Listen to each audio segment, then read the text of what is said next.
This is Nightline. I'm Brandon Wong. News making the headlines. 5 companies owned by the Finance Ministry may have problems to repay loans given to them totaling 76.1 billion ringgit. And SOSMA needs to be applied against LTTE supporters.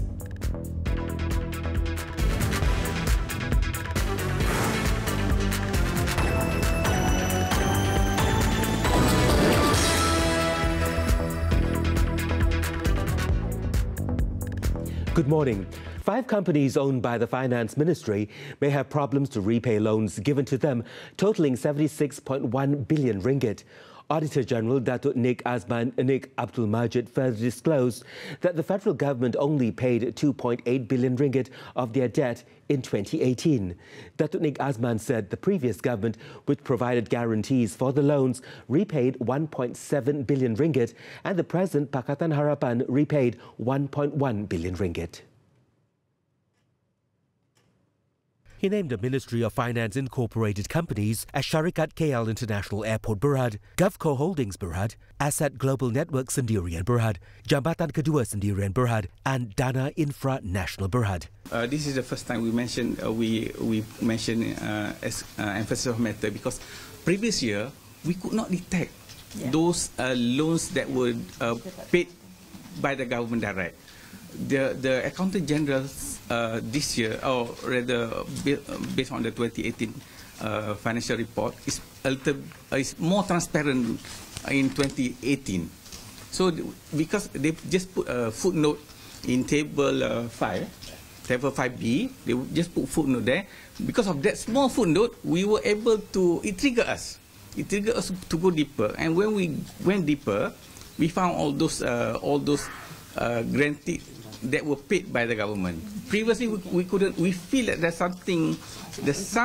we think that the government was paying, but we couldn't detect. Datuk Nik Azman said this at a media conference at Parliament House. The Auditor General's report on the federal government's financial statement for 2018 is now available to the public. The Auditor General said the report outlined 6 recommendations for the government, including the tightening of criteria to set up special purpose vehicle SPV companies. The Auditor General also noted that the federal government not only needs to adopt prudent spending, but is encouraged to increase revenue, which should come from multiple sources. Having said this, Datuk Nik Azman said that for government projects, the government should establish a policy to set a ceiling on government guarantees. He also said the financial statements reflected the reality of the country's financial situation. But if you look at the viability of the project, the financial situation or the financial strength of the company that you are going to guarantee, perhaps we can have two levels. Again, this is my opinion as an auditor. You can have 2 levels. One, if for companies that are weak, maybe up to 60% total. In other words, government borrowing 55% plus 5% guarantee of a little bit risky companies, I would say. And then for strong companies where the likelihood of this company, they are able to pay on their own, perhaps another 10%, it could be up to 70%, depending. Again, because you have to evaluate the company itself and the viability of the project, whether the project is able to pay itself in the future. So those are the things that the government can consider.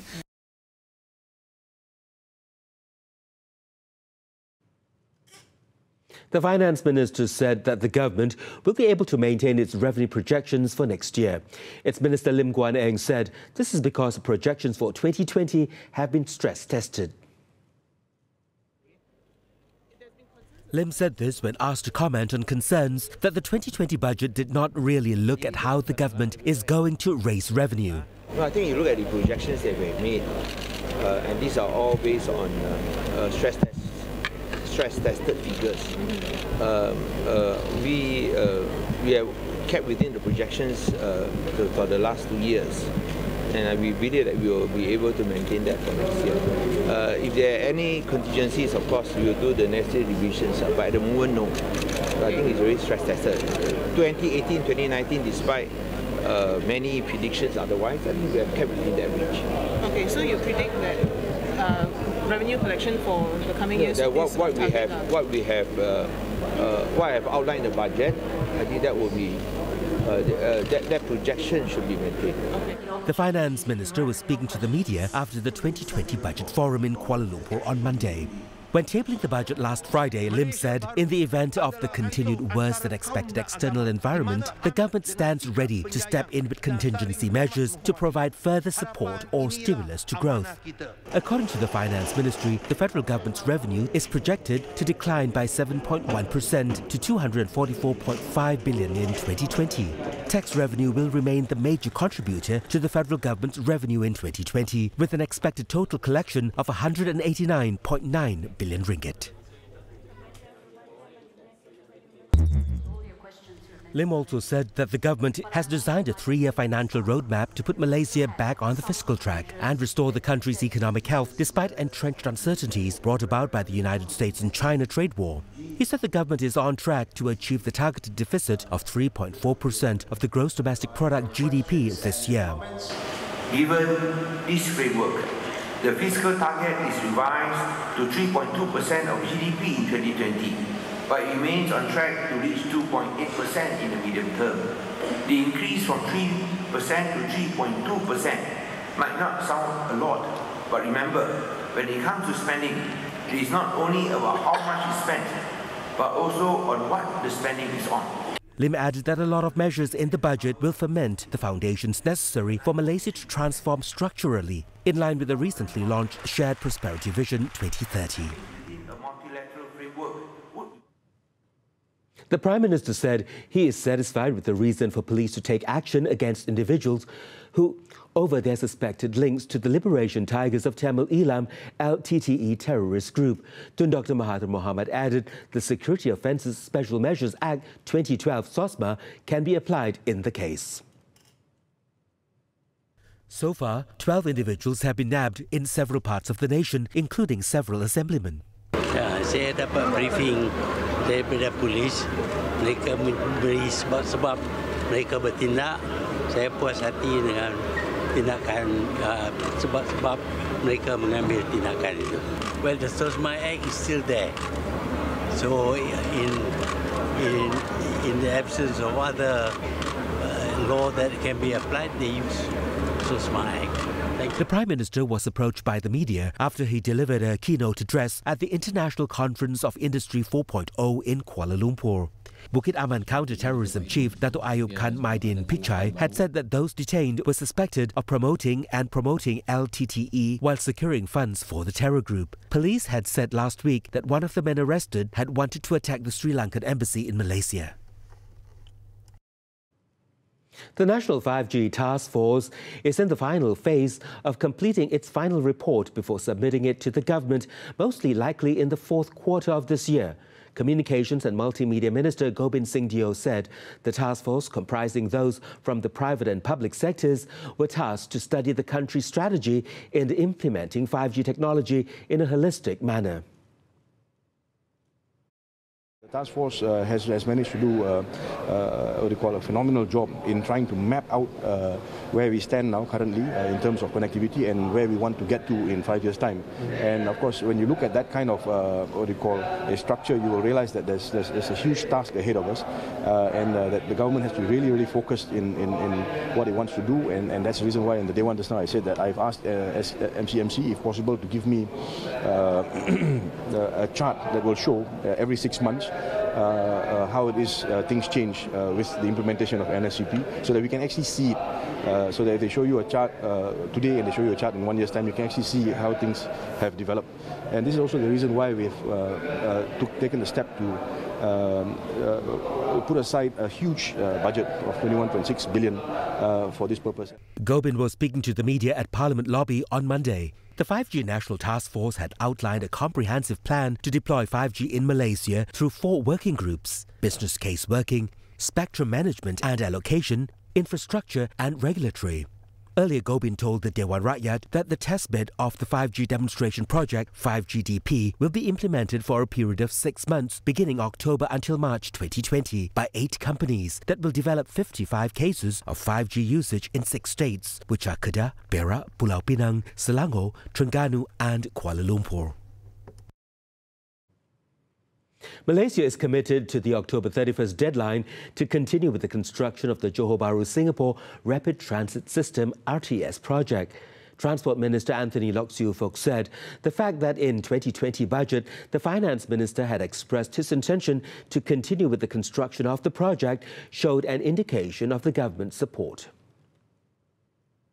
Dari segi cara pelaksanaannya akan dibawa dan diputuskan di Kabinet tak lama lagi, dalam seminggu 2 ini. Jadi selepas diputuskan oleh Kabinet, maka saya kena berhubung dengan rakan sejawat saya di Singapura kerana ini melibatkan projek ini melibatkan 2 hala, bukan saja kita buat keputusan sehala saja, mesti melibatkan dua-dua hala, Malaysia dan Singapura. Dan selepas itu kita yakin bahawa satu pengumuman rasmi akan dapat dibuat menjelang akhir bulan ini. The Transport Minister spoke to the media after officiating the Johor Port Authority Week 2019 in Johor Bahru on Monday. Loke said that he would propose for the official announcement to be made in Johor Bahru. He reportedly said that Malaysia would repay 2 million ringgit to Singapore on July 31st, 2019 as a cost of failure due to a 6-month suspension. Last month, Malaysia applied for an extension until October the 31st for a decision on the project that would address the traffic congestion on the causeway. The Kuala Lumpur High Court on Monday fixed 4 days, beginning January the 10th next year, for Datuk Seri Tengku Adnan Tengku Mansur to enter his defence on the charge of accepting a bribe of 2 million ringgit from a businessman 3 years ago. Judge Muhammad Zaini Mazlan fixed January the 10th, 17, 20 and 21 next year for the former Federal Territories Minister to rebut the prosecution's case after finding that the prosecution had made out a prima facie case against the accused. When asked by an interpreter about his defence proceedings, 68-year-old Datuk Seri Tengku Adnan, who looked calm, chose to testify under oath from the witness dock. Earlier, lawyer Datuk Tan Hock Chuan told the court that the defence team would call 5 or 6 witnesses, including his client, to testify. According to the charge sheet, Datuk Seri Tengku Adnan, as a public servant, namely Federal Territories Minister, had accepted for himself 2 million ringgit from Managing Director of Asset Kayamas Sendirian Berhad, Tan Sri Chai Kin Kong, via a Hong Leong Islamic Bank cheque belonging to Asset Kayamas, which was later deposited into the CIMB bank account of Tat Mansuri Holdings Sendirian Berhad, in which he had an interest, when it was known that Asset Kayamas had connections with his official duties. He is alleged to have committed the offence at CIMB Bank Berhad, Pusat Bandar Damansara branch in Kuala Lumpur on June the 14th, 2016 under Section 165 of the Penal Code, which provides for a jail term of up to 2 years or a fine or both if convicted. Deputy Public Prosecutor Julia Ibrahim led the prosecution team. The Datuk Seri Muhammad Najib Tun Razak's 1MDB trial. The Auditor General and the National Audit Department, NAD, could have detected the $700 million transfer from One Malaysia Development Berhad, 1MDB, to Good Star Limited had they been granted access to the Sovereign Wealth Fund's accounts. 1MDB former Chief Executive Datuk Shahrul Azral Ibrahim Halmi had agreed with Lead Counsel, Lead Defence, Tan Sri Muhammad Shafi Abdullah's suggestion that the federal auditors who had requested to audit the company's accounts in 2010 could have linked Good Star to its true owner, fugitive financier Lau Tek Jo or Jo Lo. Testifying against Datuk Seri Najib in the latter's 1MDB corruption trial, Datuk Shahrul was being quizzed by Tan Sri Shafi earlier on why the Sovereign Wealth Fund had agreed, under Lau's advice, to restrict and subsequently refuse access to federal auditors to audit its books. Datuk Shahrul said the Auditor General had requested to perform due diligence following the completion of the federalisation process that sees the transfer of ownership from Terengganu Investment Authority to 1MDB in July 2009. Additionally, the NAD had in October 2010 sent a letter to 1MDB requesting additional documents on its accounts. However, Datuk Shahrul said the request was also denied by both the 1MDB Board of Directors and Datuk Seri Najib. The ninth prosecution witness also explained that Lau had advised that access to the firm's information by third parties must be approved by the board of directors and endorsed by Datuk Sri Najib. He said Lau had impressed on him that the restrictions of information were done to ensure that any sensitive information could not be used as political attacks against Datuk Sri Najib. Tan Sri Shafi had also grilled Datuk Shahrul on why he had not checked with Datuk Sri Najib whether he had approved or otherwise to prevent the audit and instead chose to believe instructions given by Lau on the matter. Datuk Shahrul added that the former Prime Minister had never, throughout the period, instructed him to proceed with the audit and reiterated that Datuk Sri Najib's actions are in tandem with Lau's instruction.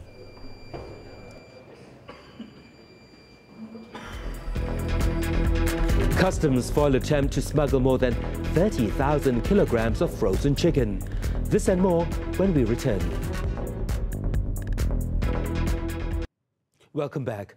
The Royal Malaysian Customs has foiled an attempt to smuggle 30,600 kilograms of frozen chicken valued at more than 100,000 ringgit into the country.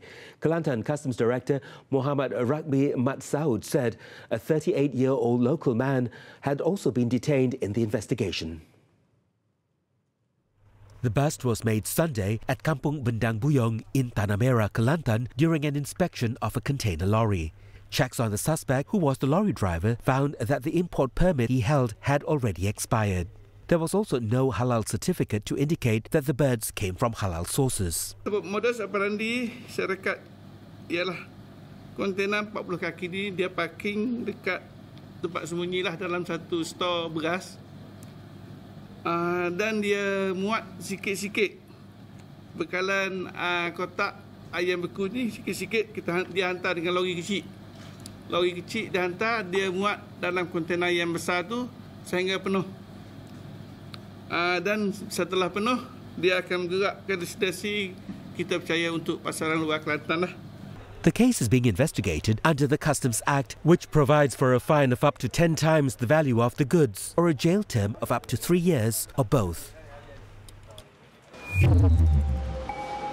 The Kuala Lumpur High Court will deliver its verdict on November the 6th on whether former Batu MP Chua Tian Chang, better known as Tian Chua, can contest in elections. The court's judge, Mariana Yahya, set the date in chambers on Monday after hearing submissions from both sides, Tian Chua and the respondent, the Election Commission, EC. Tian Chua had filed an originating summons on April the 26th to seek a court declaration that he is eligible to contest in the general election and by-elections.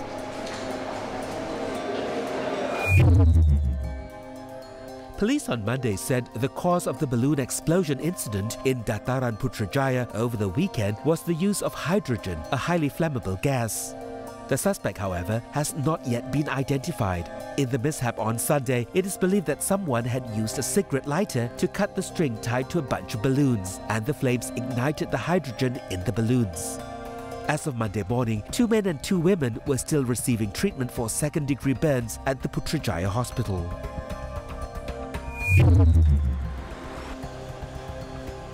In Perak, an Indonesian construction worker was sentenced to 10 months in jail by the Ipoh Magistrates Court after he pleaded guilty to using a fake MyCard last Wednesday.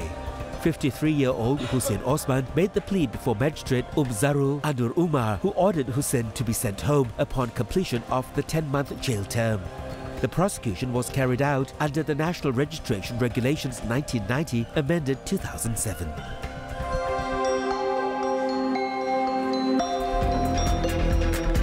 After the break, paedophile Richard Huckle found stabbed to death. Details next. Welcome back. Tens of thousands of rescue workers were searching on Monday for survivors of a powerful typhoon that killed at least 56 people as fresh rain threatened to hamper efforts. According to officials, by Monday afternoon, some 75,900 households remained without power, with 120,000 experiencing water outages. The disaster also left tens of thousands of people in shelters, with many unsure when they would be able to return home. Typhoon Hagibis crashed into the country on Saturday night, unleashing high winds and torrential rains across 36 of the country's 47 prefectures and triggering landslides and catastrophic flooding.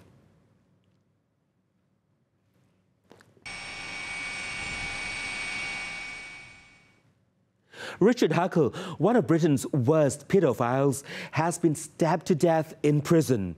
The 33-year-old, who was serving 22 life terms for abusing up to 200 children here in Malaysia, was found slumped in his cell at top security Full Sutton Jail, East Yorks, on Sunday. Humberside police, who are investigating the incident, said they were treating the deaths as suspicious. It is understood that the 33-year-old was attacked with what was described as a makeshift knife. Huckle, a freelance photographer who first visited Malaysia at age 18 or 19 during a gap year, preyed on victims in poor neighborhoods of Kuala Lumpur, posing as an English teacher and Christian volunteer. He abused children from the ages of 6 months to 12 years over a 9-year period between 2006 and 2014.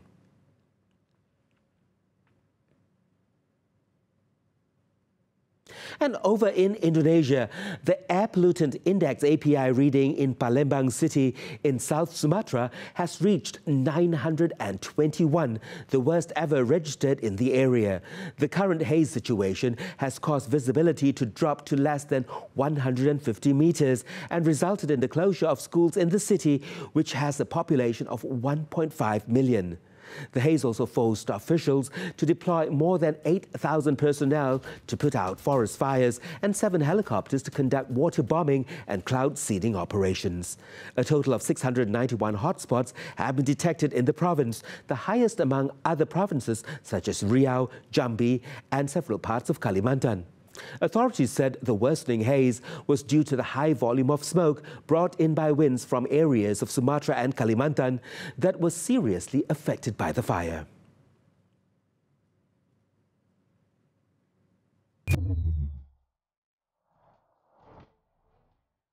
Put your hands up!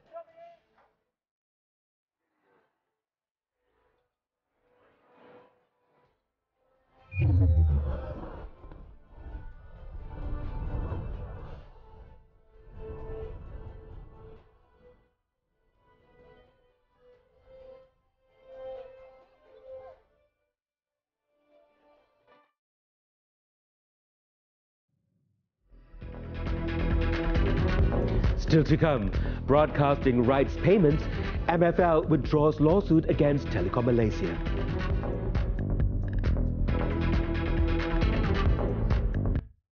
Sports now. The Malaysian Football League, MFL, on Monday withdrew its lawsuit against Telecom Malaysia Berhad TM over the issue of the Malaysian League broadcasting rights payments.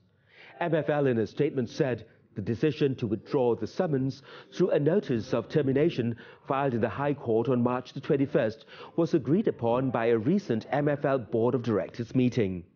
Its president, Datuk Hamidin Muhammad Amin, said the withdrawal of the suit against TM was proof of the sportsmanship spirit shared between the league organizer and the national telecommunications giant. In January last year, TM signed an 8-year contract with a total value of approximately 480 million ringgit. However, on March the 15th, MFL announced that it would terminate the contract immediately after TM allegedly failed to honor its broadcast rights payments for this season.